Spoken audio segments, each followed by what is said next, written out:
Tant pour notre économie que pour l'économie américaine, des prix trop élevés sont néfastes parce que les producteurs du pays qui utilisent des ressources énergétiques doivent produire d'autres biens à l'intérieur du pays.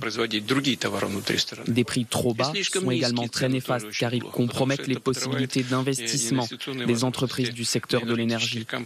Il y a là matière à discussion.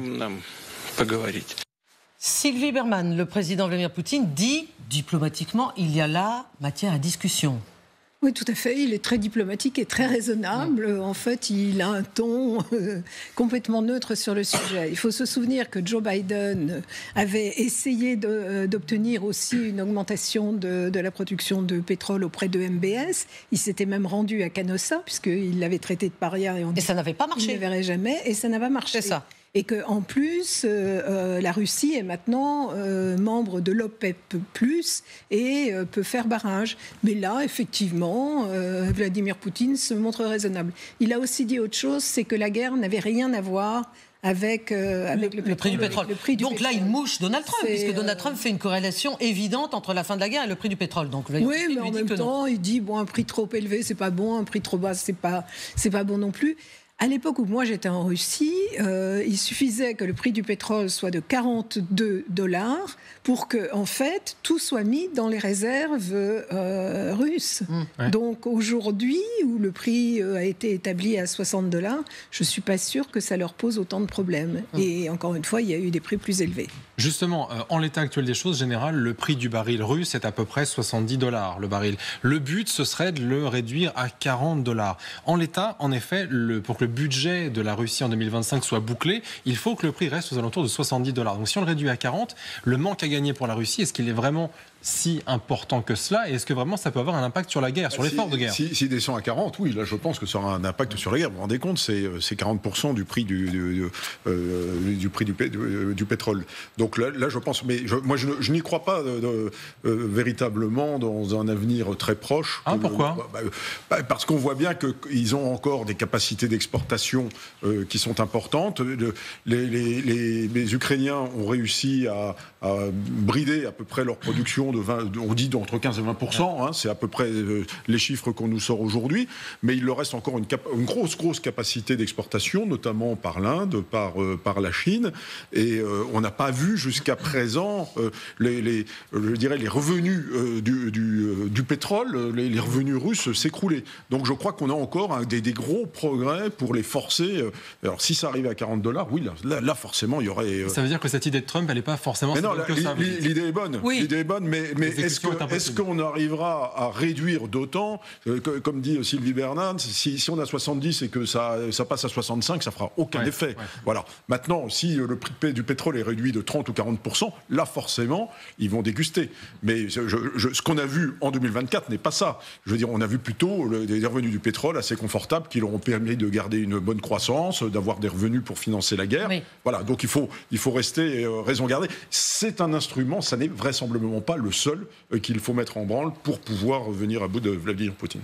Aurélien Duchesne, on vient de voir grâce à la flotte fantôme, eh bien les Russes continuaient de toute façon à sillonner toutes les mers de France et de Navarre, j'allais dire, sur notre globe terrestre, pour pouvoir vendre au prix qu'ils veulent, puisque justement il s'agit d'une flotte fantôme, leur pétrole. Oui, ça se répercute dans les chiffres. Alors pour l'année 2024, on a une augmentation de 26% des revenus pétroliers pour la Russie, 108 milliards de dollars. Augmentation, vous dites. Augmentation de 26%, voilà. Qui fait elle-même suite à une baisse d'un quart sur l'année 2023. Donc on est revenu à l'étiage de 2022 en matière de revenus pétroliers. Mais il y a une différence en matière cette fois de recettes pour l'État fédéral russe. C'est que en 2015, la moitié des recettes du budget russe, c'était les revenus des hydrocarbures.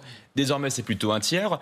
Là où, effectivement, une baisse prononcée, et surtout sur la durée des prix du pétrole, pourrait vraiment affecter la machine de guerre russe, c'est que quand vous regardez, aujourd'hui, les revenus pétroliers, c'est l'équivalent des 2 tiers du budget de la défense russe. Or, ce qui permet à la Russie de financer son effort de guerre si les revenus pétroliers s'effondrent, c'est une sorte de fonds souverain où il resterait, selon les estimations, 35 à 45 milliards de dollars, donc une quarantaine de milliards d'euros au total. C'est pas énorme, hein. Il leur resterait 1 an à tenir à ce rythme-là. Ils peuvent réabonder ce fonds avec d'autres types de revenus, mais là où ça commence à poser problème, c'est que ce dont la Russie manque désormais pour financer sa guerre dans la durée, c'est des devises étrangères. Et s'ils exportent peu, ils ne peuvent pas s'approvisionner en devises étrangères. Là, on se parle on se parle par exemple de la flotte fantôme qui permet d'exporter le pétrole russe.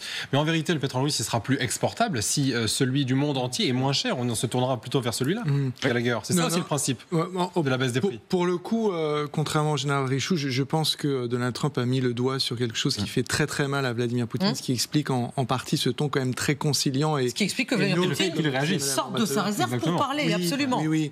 Donc, non, je pense que ça phosphore, d'autant plus que quand vous êtes en train de j'allais dire, essayer de maintenir vos niveaux d'exportation via une flotte fantôme, c'est quand même un assemblage bricolé, qui est franchement pas durable, ni à moyen et certainement pas à long terme. Qui plus est, on parlait de la Chine et de l'Inde, ces pays, alors moins la Chine, mais l'Inde dans une certaine mesure aujourd'hui, commencent à être davantage attentifs par rapport à cela, afin de s'éviter les sanctions secondaires et les autres menaces américaines. Donc je pense que notamment avec l'Inde, ils sont arrivés au maximum de ce qu'ils pouvaient faire.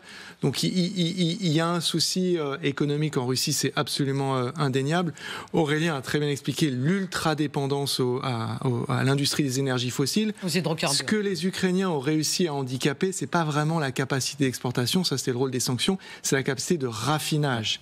Et ce qui fait que justement les Russes ont quand même dû réduire en partie leur exportation pour pouvoir satisfaire les besoins domestiques et notamment les besoins militaires. Jean-Yves Brana, la question n'est pas forcément de savoir comment Trump va s'y prendre pour convaincre l'Arabie Saoudite et les pays de l'OPEP, c'est surtout est-ce qu'il a les moyens de les convaincre. Est-ce que l'Arabie Saoudite aujourd'hui écoute Donald Trump? Est-ce qu'elle obéit aveuglément? Pareil pour les pays de l'OPEP. Est-ce qu'il y a vraiment des leviers?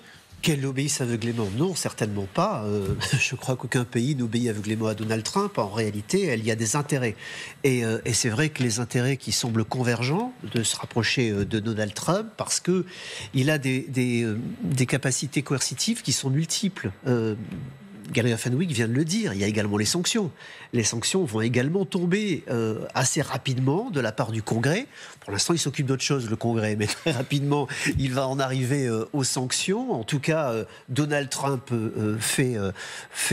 agite aussi ce drapeau-là en disant, vous savez, vous allez baisser le prix de votre pétrole, mais en plus, vous allez avoir des sanctions et on va en mettre aussi sur tout. Et des tarifs douaniers. Oui, des tarifs douaniers. Ça, on n'y est pas encore non plus, alors que ça devait être fait le premier jour. On va certainement en parler tout à l'heure.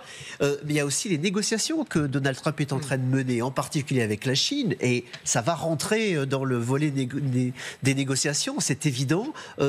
Achetez moins de pétrole russe parce que, moi je vais aussi vous mettre des tarifs douaniers, là pour le coup, et si vous voulez qu'on ait de bons accords, eh bien il faut que vous me soyez agréable, comme moi je vais vous être agréable aussi d'un autre côté. C'est un ensemble qui va tomber là sur la planète, et tout le monde est au courant. Pour l'instant, tout le monde est dans l'attentisme en se demandant où ça va tomber et comment ça va tomber. Donc c'est ça la réalité aujourd'hui géopolitique, ou plutôt géoéconomique, parce que c'est à nouveau ce qui s'est mis en place.